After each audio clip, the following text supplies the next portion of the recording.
Up next, we have Sasori, and with him, things start to get a bit more complex when it comes to our Akatsuki members.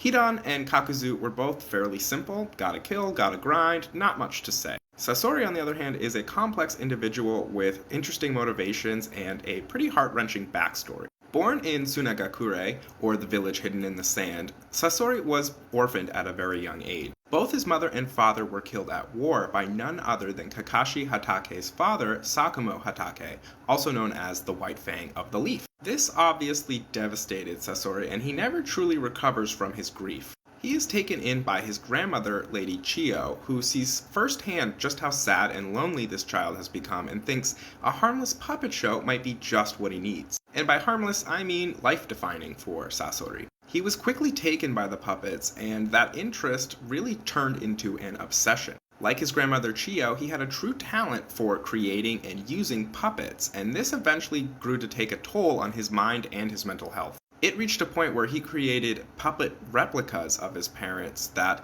were a desperate attempt for him to grasp at the love and comfort they could no longer provide him. Granny Chiyo did witness this and would have intervened had this not been perfectly normal and totally fine. I, for one, completely agree with that decision, and am glad that there were no negative consequences that came from that. Gold star, Granny Chiyo, caretaker of the year. The problem, had there been one, quickly resolved itself anyway, as Sasori soon realized that these inanimate objects with his parents' faces didn't actually make him feel better, and so he decided to continue to make more and more puppets. Sounds great, keep it up! And keep it up he did, as did Chiyo's neglect. There were more important things to worry about anyway with the Third Great Shinobi World War. I don't know about you all, but I personally can't think of a better place for a mentally scarred and developmentally stunted child with a talent for puppetry than a war zone, and neither could the rest of the village. So Sasori took part, and Sasori dominated. He drew so much blood from his opponents that he became known as Sasori of the Red Sand.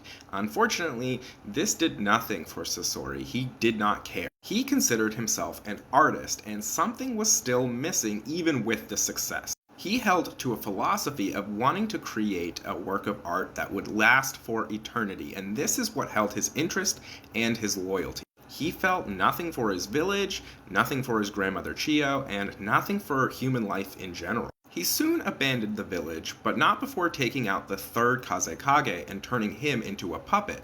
He later would use those same techniques on his own body. As for how he ended up joining with Akatsuki, it's a little bit complicated because the actual scene we get this from is from the game Naruto Ultimate Ninja Storm Revolution.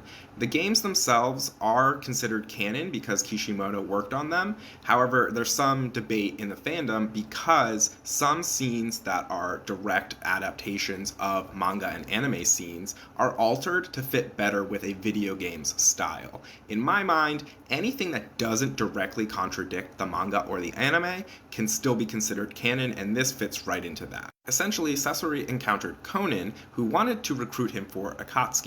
Sasori wasn't really interested, but Konin persisted and challenged him to a fight, the intention being if she won, he would join. Despite his best efforts, Konin was able to best him, and after that he joined Akatsuki. Next up, we'll cover his abilities and puppets.